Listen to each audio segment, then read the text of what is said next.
একজন মাওলানা সাহেব ফতোয়া দিলেন অথবা একটা কথা বললেন, এই কথাটা কোরআনের সাথে মিল আছে কিনা, হাদিসের সাথে মিল আছে কিনা তাই দেখতে হবে সর্বাগ্রে।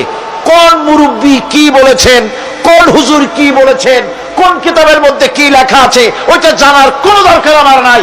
আমার জানার দরকার কোরআন শরীফ আছে কিনা, হাদিস শরীফ আছে কিনা। এর নাম হচ্ছে ঈমান। এর নাম কি? এটাই হচ্ছে আনুগত্য আল্লাহ পাকের দরবারে। এটাই হচ্ছে আনুগত্য করার জন্য এটাই সবচাইতে বড় দলিল যে আল্লাহর হুকুম মেনে চলতে হবে, আর অন্য কারো অন্ধ অনুকরণ করব না। ইবাদত পূজা অর্থে বলা হয়েছে কাউকে ক্ষমতাশীল মনে করে নিজের প্রয়োজনের জন্য তার কাছে দোয়া করা, দুঃখ কষ্টে তার কাছে সাহায্য চাওয়া, ক্ষয়ক্ষতি এবং বিপদ